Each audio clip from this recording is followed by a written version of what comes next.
الرحيم.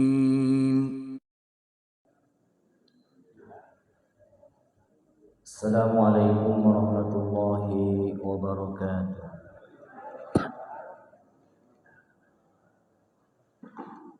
بسم الله الرحمن الرحيم.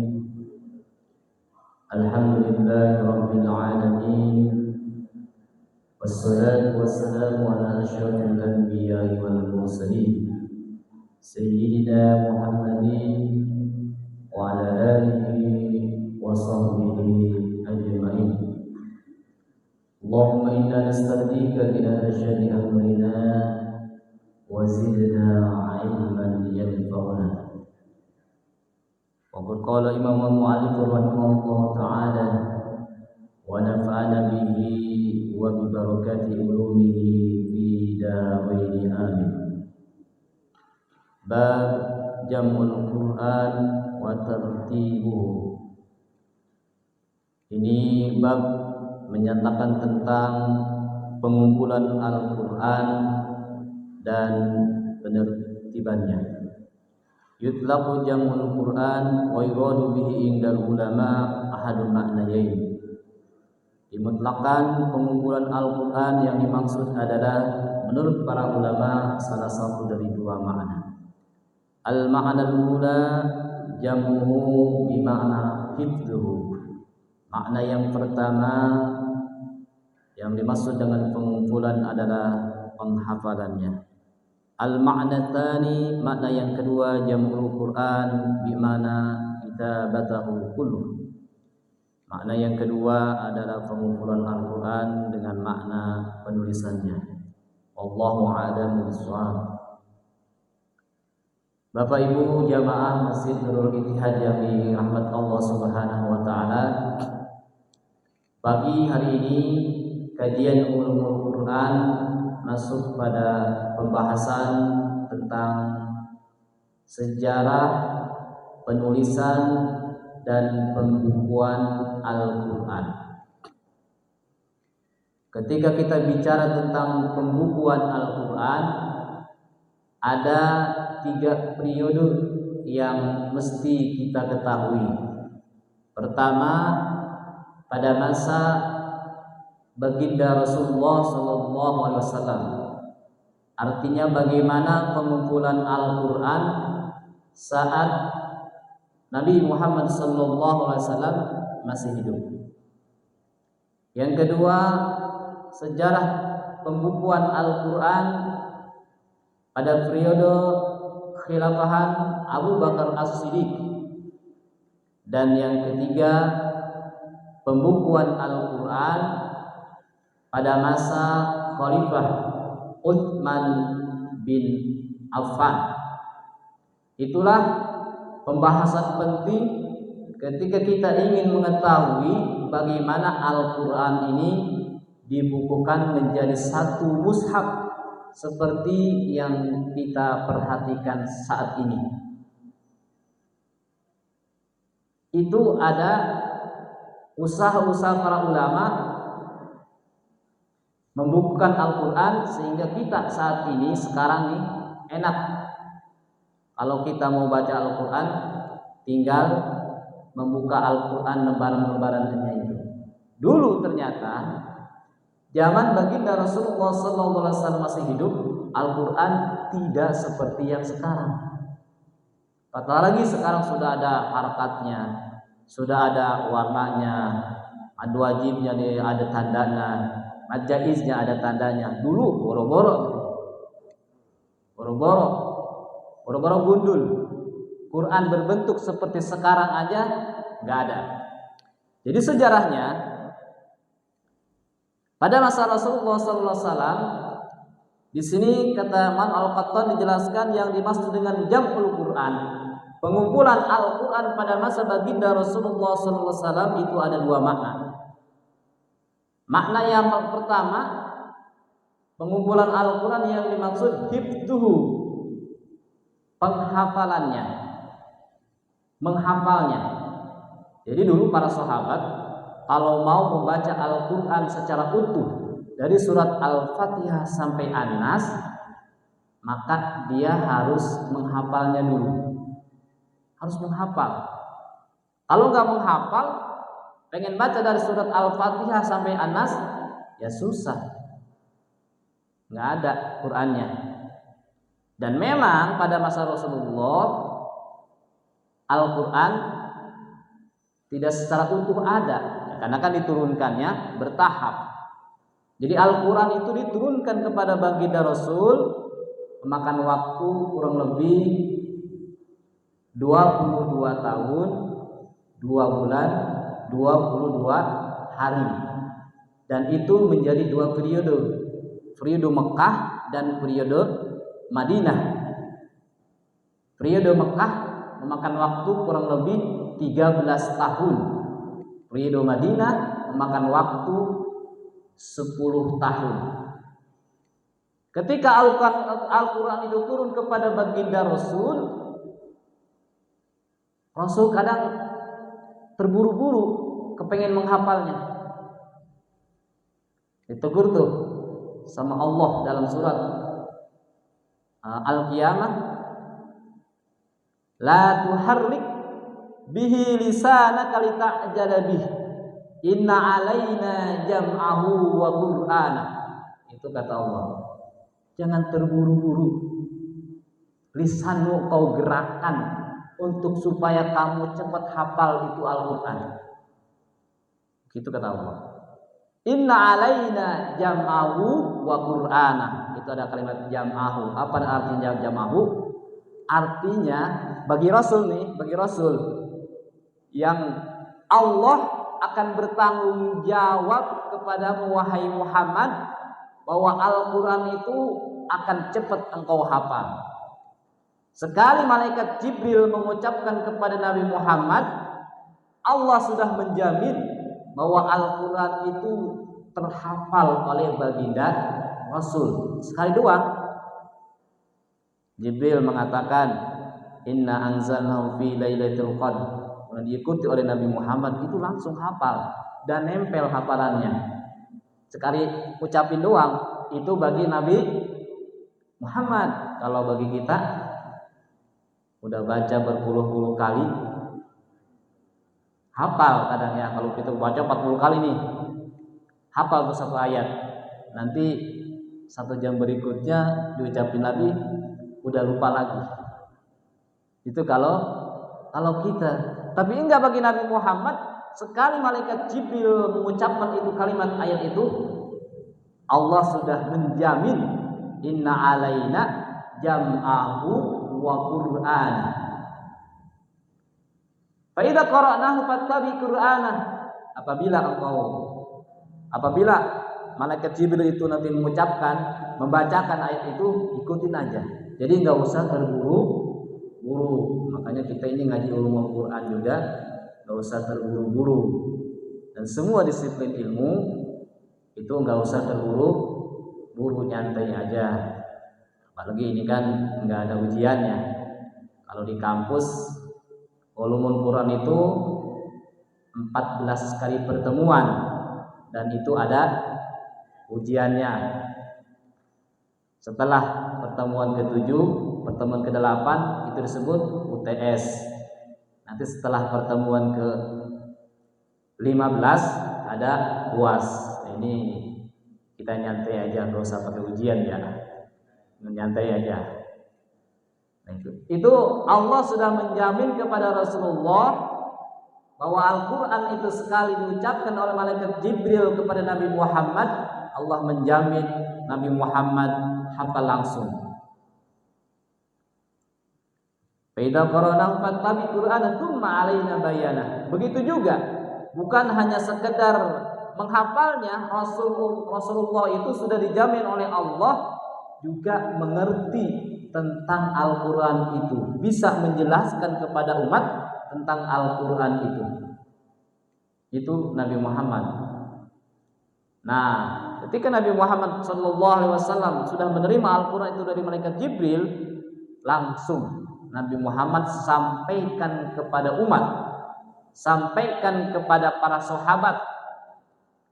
Para sahabat oleh baginda Rasul ada yang ditugasin Nih Zaid bin Sabit, kau tulis. Ali bin Abi Thalib, kau tulis. Ubay bin Ka'ab, kau tulis. Abdullah bin Mas'ud, kau tulis ini ayat. Termasuk baginda Rasul menyampaikan kepada para sahabat, ini letak ayat ini di surat apa? Di ayat berapa? Itu dikasih tahu oleh Rasulullah.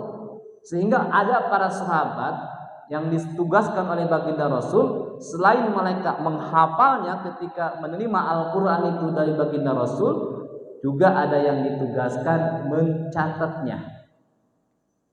Sekretarisnya Rasulullah. Dan para sahabat yang lainnya juga ada yang inisiatif walaupun tidak disuruh oleh Rasul, mereka mencatatnya sehingga memudahkan mereka. Nanti ada istrinya, ada anaknya di rumah, nih baca ayat Al-Quran. Tapi cuma bentukan lembaran-lembaran begitu doang.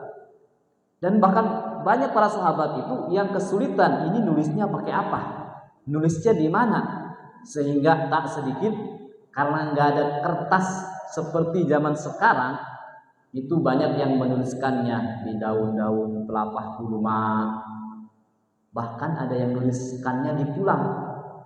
Itu perjuangan para sahabat. Ya karena zaman dulu kan belum ada kertas yang seperti ini seperti sekarang. Dengan keterbatasan fasilitas menulis, dan pada waktu itu memang tidak semua orang itu bisa menulis. Jadi kalau orang itu bisa menulis, bisa membaca, itu sudah wow banget gitu ya. Masih sedikit. Karena zaman dulu orang itu masih mengandalkan yang namanya hafalan.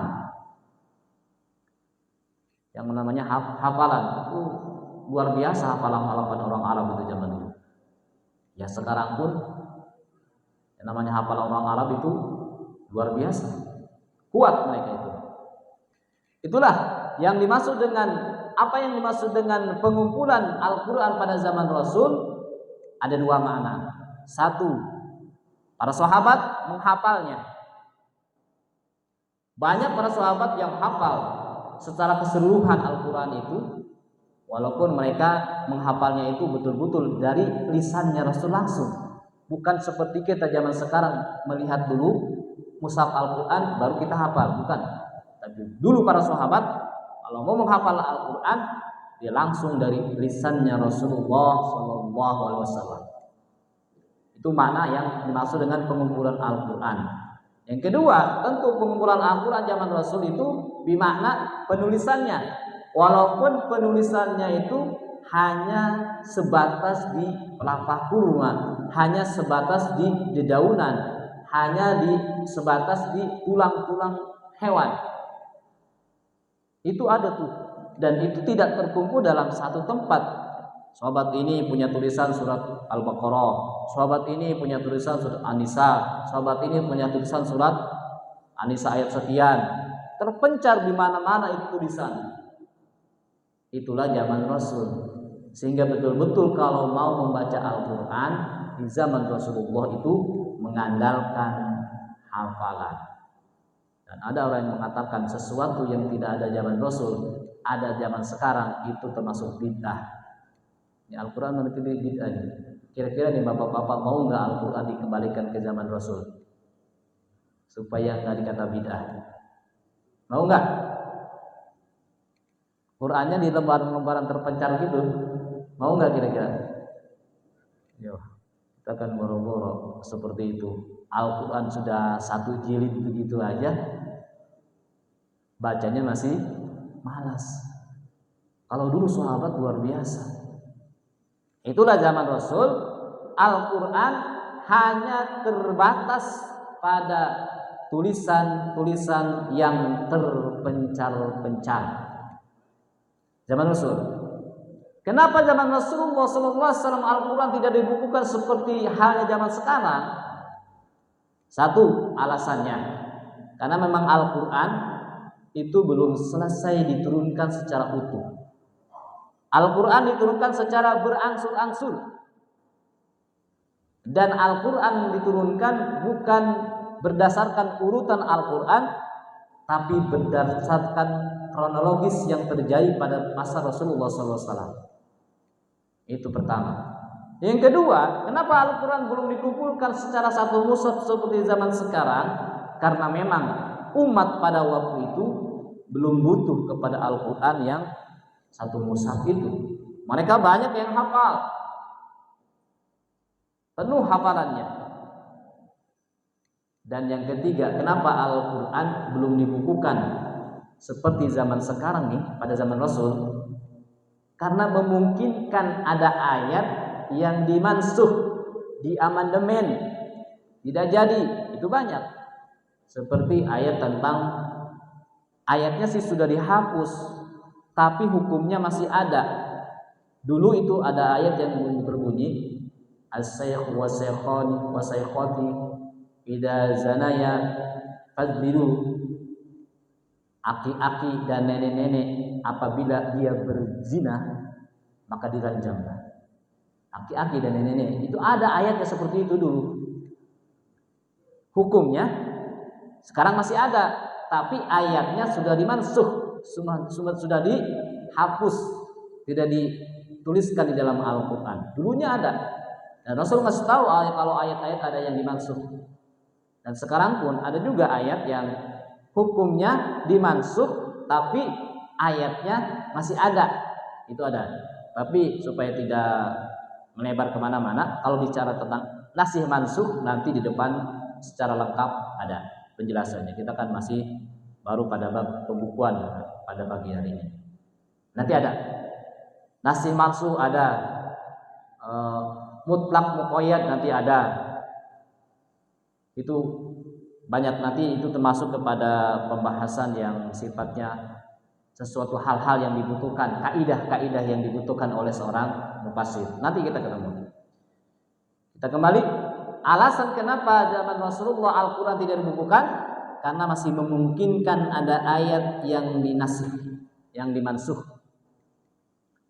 Sehingga sampai Rasulullah SAW wafat, Al-Quran masih belum terbukukan secara satu mushaf seperti halnya kita perhatikan zaman sekarang. Sampai Rasulullah wafat, kepemimpinan digantikan oleh Abu Bakar As-Siddiq. Pada zaman masa Abu Bakar As-Siddiq ada 3 golongan yang memberontak pemerintah, demo besar-besaran gitu ya, sampai ngadakin perang. Ini belum seberapa demo kemarin. Ini zaman Abu Bakar, demonya lebih parah lagi, ngadakin perang. 3 golongan itu, satu, orang yang enggan membayar zakat. Karena memang zaman Abu Bakar, zaman Rasul, zakat betul-betul diperhatikan. Tapi zakat tidak sama dengan pajak. Kalau zakat dari orang kaya untuk orang miskin, beda antara zakat dengan pajak. Kalau zaman Rasul, pajak itu istilahnya upeti. Orang atau non muslim yang hidup di daerah Islam itu harus bayar upeti. Itu nanti untuk kas negara. Kalau Rasulullah atau para sahabat zaman Abu Bakar itu menang perang, ada rampasan peperangan, itu baru buat kas negara. Banyak sumbernya kas negara itu. Tidak boleh kas negara untuk diperoleh dari sedekah, zakat, infak, wakaf, nggak boleh. Itu lain problemnya, beda, sangat berbeda. 3 orang yang berberontak, 1 orang yang enggan membayar zakat. Apa aja begini.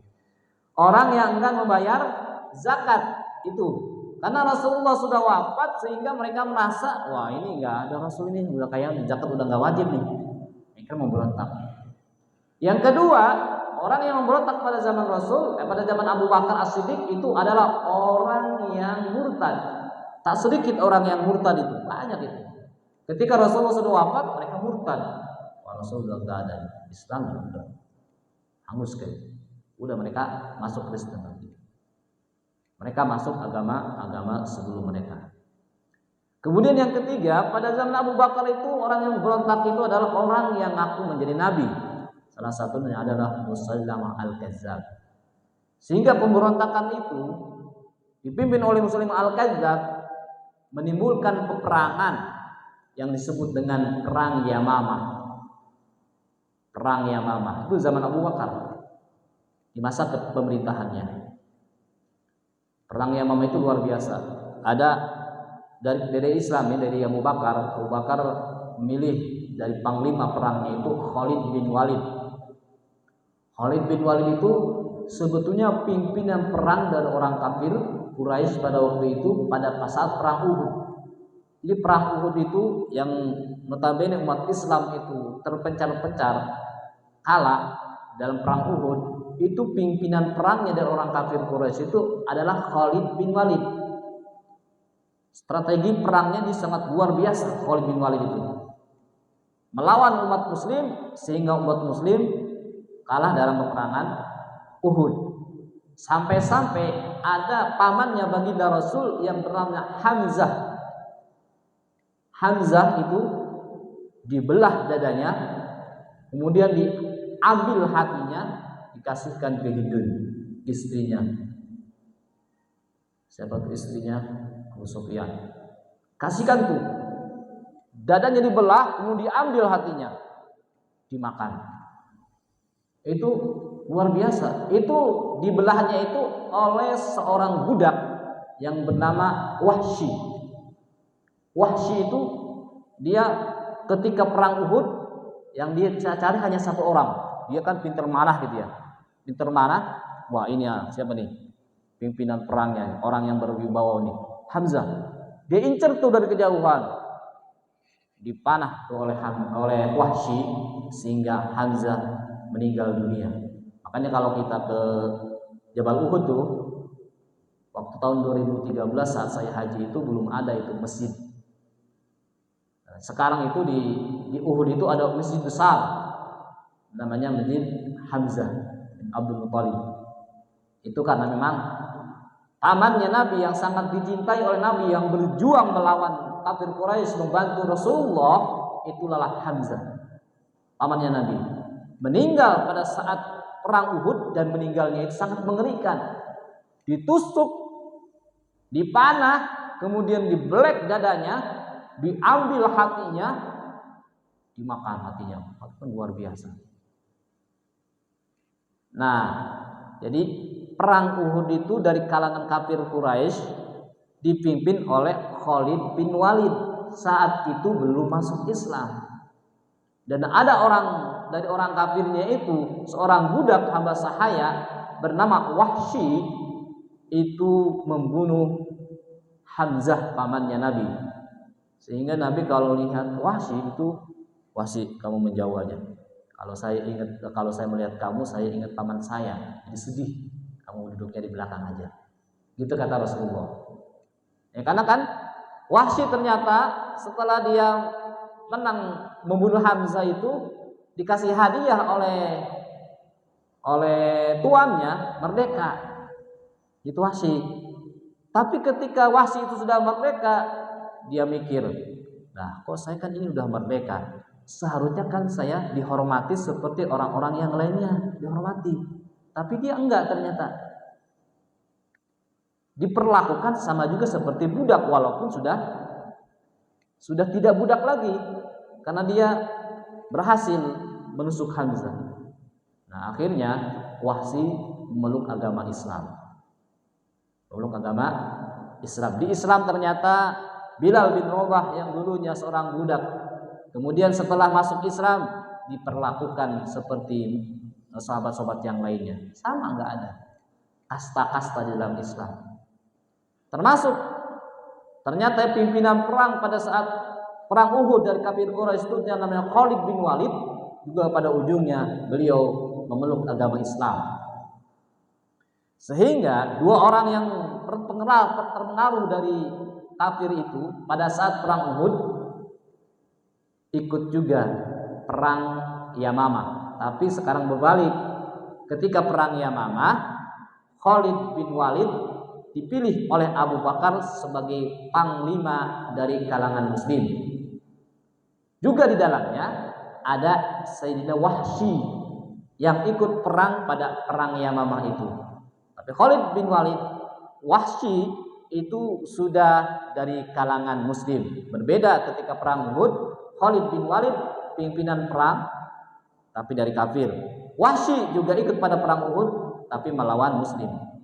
Setelah itu masuk Islam, dan ketika perang Yamamah ternyata dipimpin oleh Khalid bin Walid, dan ini Wahsy ingin membalas jasa kejelekannya dia itu yang dulu pernah dilakukan pada saat perang Uhud. Dia incer satu orang yang jadi pimpinan perang pada saat perang Yamamah itu. Siapa? Musailamah al-Kadzab. Dia incer tuh dari kejauhan pakai panahnya karena dia ahli panah. Akhirnya alhamdulillah Musailamah al-Kadzab yang mengaku menjadi nabi tertusuk oleh Wahsy. Disitulah Wahsy sujud syukur. Dia berterima kasih kepada Allah. Kenapa? Dia telah membunuh orang yang sebaik-baiknya orang dalam Islam, yaitu Sayyidina Hamzah. Orang yang sangat luar biasa membela baginda Rasulullah SAW, panglima perang dari kalangan muslim, ditusuk oleh Wahsy. Wahsy telah membunuh orang sebaik-baiknya dalam Islam, dan ternyata itu dibalas. Wahsy bertaubat sehingga Wahsy berhasil membunuh orang sejelek-sejeleknya dalam dunia ini. Itu orang yang mengaku dirinya menjadi nabi, memerangi Islam, yaitu Musailamah al-Kadzab, juga berhasil dibunuh oleh Wahsy sehingga imbang. Wahsy merasa dirinya taubatnya diterima oleh Allah Subhanahu wa taala. Itu perang Yamamah. Nah, walaupun pada perang Yamamah ini pimpinan perangnya Musailamah al-Kadzab itu terbunuh, tapi ternyata banyak para penghafal Al-Qur'an, hufadzul Qur'an, 70 orang yang hafal Al-Qur'an terbunuh pada peperangan Yamamah. Perang melawan nabi palsu, perang melawan orang yang murtad, perang melawan orang-orang yang enggan membayar zakat. Itu banyak para penghafal Al-Qur'an itu terbunuh. Sehingga setelah kejadian perang Yamamah, Umar bin Khattab, wah bahaya nih, aku khawatir nih, kalau para penghafal Al-Quran pada meninggal, ini Al-Quran akan lenyap dari muka bumi. Sehingga Umar bin Khattab menghadap kepada Abu Bakar, wahai khalifah, ini saya perhatikan para penghafal Al-Quran, mereka pada meninggal gugur di medan perang. Saya khawatir nanti kalau para penghafal Al-Quran satu demi satu meninggal dunia, sementara Al-Quran ada di mereka, saya khawatir Al-Quran ini akan musnah dari muka bumi. Diusulkan kepada Abu Bakar. Awal mulanya Abu Bakar menolak. Wahai Umar, bagaimana bisa aku akan melaksanakan sesuatu yang Rasul nggak pernah laksanakan? Tapi Umar bin Khattab terus berusaha negosiasi. Ini perkara yang baik, perkara bagus, tolonglah laksanakan. Setelah beberapa kali Umar bin Khattab negosiasi kepada Abu Bakar agar mengumpulkan Al-Quran, akhirnya Abu Bakar menerima usulan Umar bin Khattab. Dipanggillah orang yang sangat warok, orang yang sangat luar biasa hafalannya, kuat hafalannya, dan juga akhlaknya, perangainya sangat baik, yaitu orang yang pada zaman Rasulullah ditunjuk langsung oleh Rasulullah untuk menuliskan Al-Quran, bernama Zaid bin Thabit.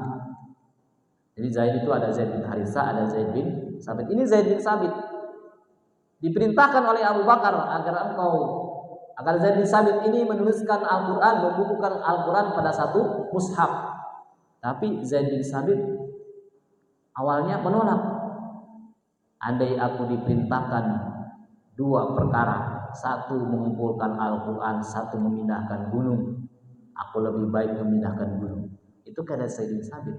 Karena berat mengumpulkan Al-Quran yang berserakan di mana-mana menjadi satu mushaf. Tapi Abu Bakar terus negosiasi. agar Zaid bin Sabit mau, karena siapa lagi yang mau disuruh? Dialah hafalan yang sangat kuat, dipercaya oleh baginda Rasul, dan akhlaknya, perangainya sangat luar biasa waroknya. Akhirnya panitia tunggal itu Zaid bin Sabit mau melaksanakan apa yang diperintahkan oleh Abu Bakar As-Siddiq. Sehingga dengan ketelitian dan keuletan Zaid bin Sabit, ketika dia mau mengumpulkan Al-Quran, itu cari tuh lembaran yang ada di mana-mana yang di para sahabat itu disari. Ketika sudah ketemu, diakurinnya bukan hanya tulisan saja. Para sahabat dimintain saksi. Ini betul enggak? Ayat ini adanya di sini. Ayat ini adanya di sini. Berat itu. Harus mondar-mandir ketemu sahabat, mencari lembaran Al-Quran yang berserakan. Ketemu sahabat ditanya, ini betul enggak ayat ini adanya di sini? Bukan hanya mengandalkan hafalannya diri sendiri. Walaupun ternyata betul setelah Al-Quran itu terhimpun dalam satu mushaf, betul apa yang ada dalam benak hatinya Zaid bin Sabit, hafalannya sesuai. Tapi tidak begitu, tidak mengandalkan diri sendiri. Dicari para sahabat yang punya lembaran Al-Quran dan juga hafal Al-Quran, dimintain saksi terhadap ayat-ayat yang dikumpulkan oleh Zaid bin Sabit itu. Akhirnya terkumpullah Al-Quran menjadi satu mushaf pada zaman Abu Bakar As-Siddiq. Satu bundal begitu. Nah, diserahkanlah kepada Abu Bakar As-Siddiq. Sampai Abu Bakar As-Siddiq meninggal dunia, kepemimpinan digantikan oleh Umar bin Khattab. Diserahkan kepada Umar bin Khattab. Setelah Umar bin Khattab meninggal dunia, lalu Al-Quran dipegang oleh anaknya Umar bin Khattab yang juga istrinya Rasulullah, yaitu Sayyidah Hafsah. Disimpan tuh Hafsah. Pada masa Umar bin Khattab tidak ada penyempurnaan pengumpulan Al-Quran, tidak ada. Karena fokus pada zaman Umar bin Khattab itu ekspansi wilayah, sehingga banyak wilayah-wilayah yang di luar wilayah Jazirah Arab, Hijaz itu bisa ditaklukkan. Mesir, kemudian ke Afrika juga bisa ditaklukkan oleh Umar bin Khattab.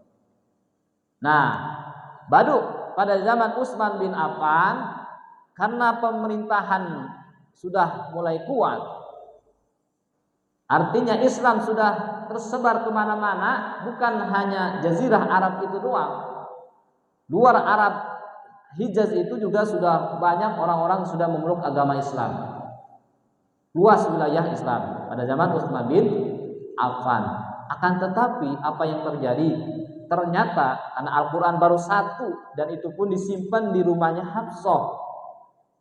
Ternyata para sahabat-sahabat yang lainnya pun juga punya mushaf sendiri-sendiri. Mereka menyusun sendiri gitu. Yang legal, yang disusun secara pemerintahan itu adanya di Sayyidah Hafsah. Tapi para sahabat ternyata punya Quran sendiri-sendiri. Dan ternyata Qurannya para sahabat yang mereka susun secara pribadi itu ketika disampaikan kepada umat, cara membacanya berbeda-beda. Cara membacanya berbeda-beda. Sehingga khawatir ini menimbulkan fitnah. Oh, umat Islam punya kitab sucinya berbeda-beda. Artinya berbeda-beda kan ini secara dialek ya. Quran memang diturunkan secara 7 huruf. Apa itu 7 huruf? Nanti di pertemuan berikutnya itu ada kita jelaskan. Sehingga para sahabat itu yang mengajarkan Al-Quran dialeknya beda-beda. Kalau di kita mungkin ada Sunda, ada Jawa, ada Makassar, kan dialeknya beda-beda. Nah itu di Arab juga begitu. Sesuai mereka dialeknya sendiri-sendiri. Nah akhirnya karena takut menimbulkan fitnah, ada seorang sahabat yang mengusulkan kepada Utsman bin Affan bernama Khuzaimah bin Al-Yamani. Setelah dia ikut perang Armenia, mengusulkan kepada Utsman bin Affan, wahai khalifah, ini di luaran sana orang-orang mengajarkan Al-Quran dengan dialek yang berbeda-beda. Ini saya khawatir ingin terjadi fitnah besar buat umat Islam, bahwa umat Islam mempunyai kitab suci yang berbeda-beda. Saya mengusulkan kepada engkau wahai khalifah, agar bagaimana Al-Quran ini disamain, bentuk tulisannya disamain, bentuk bacaannya disamain. Nah, akhirnya Utsman bin Affan menerima usulan dari Huzaimah al-Yamani itu. Huzaimah bin al-Yamani. Sehingga langsung tuh Utsman bin Affan membentuk panitia pembukuan Al-Quran yang dipimpin oleh sahabat yang berpengalaman dalam pembukuan Al-Quran, yaitu Zaid bin Thabit, yang juga beliau dipercaya oleh baginda Rasulullah SAW sebagai sekretarisnya Rasul dalam penulisan Al-Quran. Tapi kali ini Zaid bin Thabit tidak sendirian. Zaid bin Thabit ditemani oleh Abdullah bin Zubair, ditemani oleh Sa'id bin Al-As, ditemani oleh Abdurrahman bin Al-Haris. Apabila mereka itu berselisih, ini pesan Utsman bin Affan nih, tolong tuliskan Al-Quran dengan dialek Quraisy. Kenapa dengan dialek Quraisy? Karena Rasulullah SAW itu bangsa Quraisy, dialeknya dialek Quraisy, sehingga artinya Al-Quran pengen ditarik menjadi dialeknya Rasulullah SAW. Nah, akhirnya berhasillah tuh panitia yang 4 itu meminjam mushaf yang tersimpan di rumahnya Hafsah di bawah. Kemudian disempurnakan. Yang tadinya dialeknya masih berbeda-beda, disempurnakan menjadi dialek Quraisy. Sehingga pada berikutnya dikenal dengan penulisan disebutnya Rasm Utsmani. Karena memang penulisan itu, Rasm itu kan artinya penulisan. Utsmani yang ditulis pada zaman masa Utsman bin Affan. Sehingga yang kita kenal sekarang itu disebutnya Rasm Utsmani, tulisan yang telah disepakati oleh para sahabat, terutama panitia penulisan Al-Quran pada zaman Utsman bin Affan. Jadi ini ada perbedaan antara penulisan zaman Abu Bakar dan penulisan zaman Utsman bin Affan. Kalau penulisan zaman Abu Bakar itu motifnya karena takut Al-Quran hilang dari muka bumi dengan hilangnya, dengan wafatnya para penghafal Al-Quran. Itu motifnya. Dan prosesnya zaman Abu Bakar itu mengumpulkan dari yang berserakan di mana-mana, di tulang belulang, di pelepah kurma, di dedaunan, dikumpulkan oleh Zaid bin Thabit menjadi satu mushaf.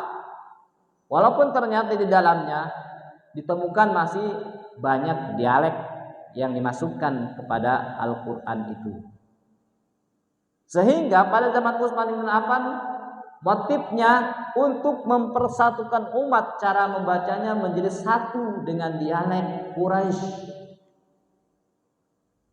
dan tidak mengumpulkan dari berserakan. Jadi sudah satu mushaf, hanya menyalin saja, menyalin menjadi dialek satu, yaitu dialek Quraisy. Sehingga itu setelah selesai dituliskan, disempurnakan itu Al-Quran, kemudian dikirim. Ini ditulisnya bukan hanya satu bundel doang, bukan hanya satu bundel, beberapa bundel, kemudian dikirim ke berbagai negara yang menjadi wilayah Islam.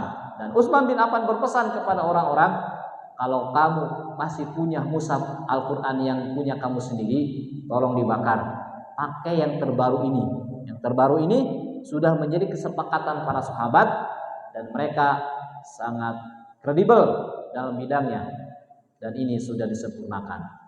Tapi mohon maaf nih Bapak Ibu, kalau kita nih membaca hasil yang sudah disusun oleh Zaid bin Thabit dan para panitia yang lainnya, andai kita nih orangnya Masih belum bisa baca nampaknya.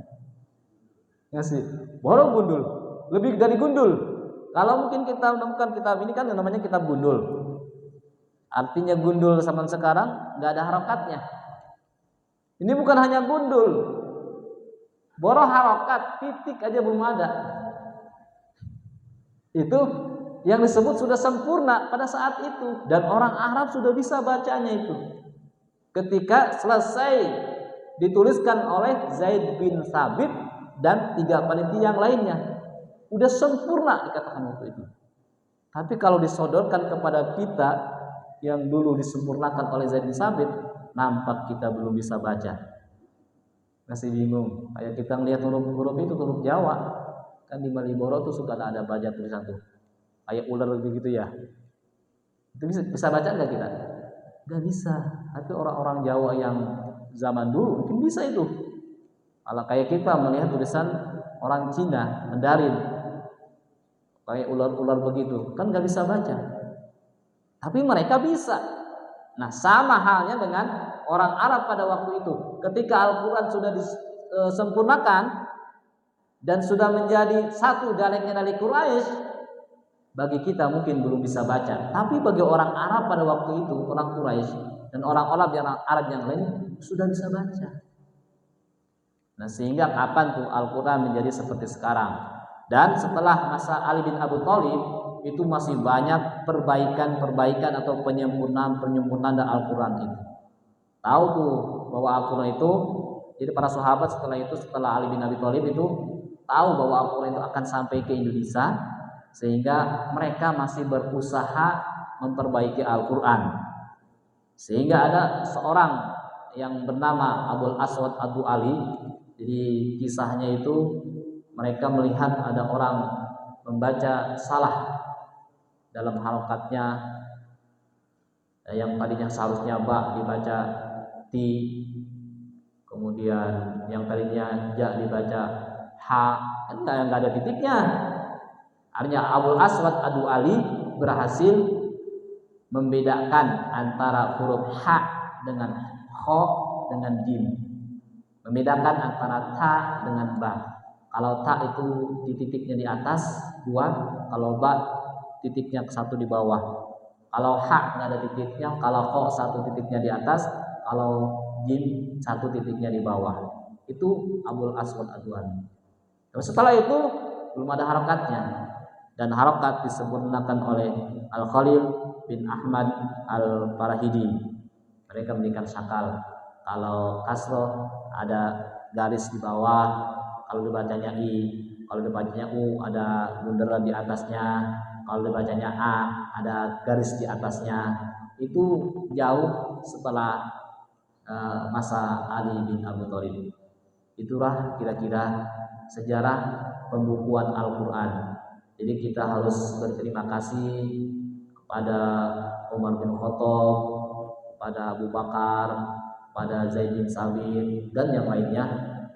Kita sekarang saat ini sudah enak membaca Al-Quran, sudah ada titiknya, sudah ada harakatnya, bahkan sekarang sudah ada warnanya. Ada warnanya, kalau mad wajib warnanya merah, ajais agak pink-pinkan gitu ya. Itu untuk lebih memudahkan. Sudah ada terjemahnya sekarang, sudah ada tafsirnya ada bahasa Indonesianya. Sudah tinggal maunya doang sekarang. Kalau masih malas kebangetan terhadap Al-Quran ini. Dulu para sahabat Al-Qurannya belum terbukukan, mereka semangat membaca Al-Quran. Sekarang Al-Quran sudah sempurna, tinggal membuka, kita sudah bisa membaca dari awal sampai akhir. Kalau masih malas kebangetan. Itulah ngaji kita ulumul Quran, imbasnya kepada kita makin cinta terhadap Al-Quran, makin memahami bagaimana perjuangan para sahabat dalam Al-Quran ini, sehingga kita berucap terima kasih dan makin semangat kita dalam membaca Al-Quran. Ini aja untuk pagi ini. Mudah-mudahan 10 menit yang saya sampaikan bermanfaat bagi diri saya dan juga bagi para jamaah semuanya. Kita tutup dengan doa penutupan hadis. Alhamdulillah lil 'abidil ghururi wal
سائر الخلان وكل ذي محبة غيرة أو صحبة والمسلمين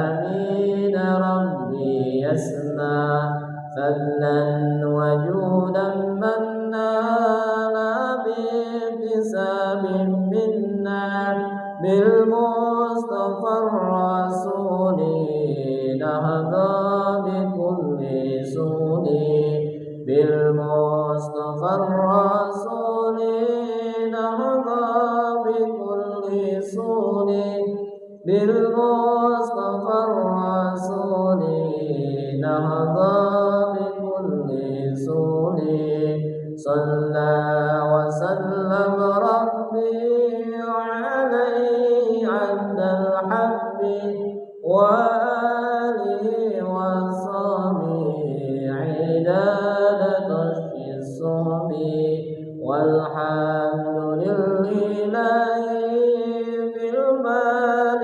والتناهي والحمد لله في المال والتناهي الحمد لله على نعمة الله الحمد لله على بركات الله الحمد لله حمدا يوافي نعمه ويكافئ مزيدا والحمد لله رب العالمين. Assalamualaikum warahmatullahi wabarakatuh.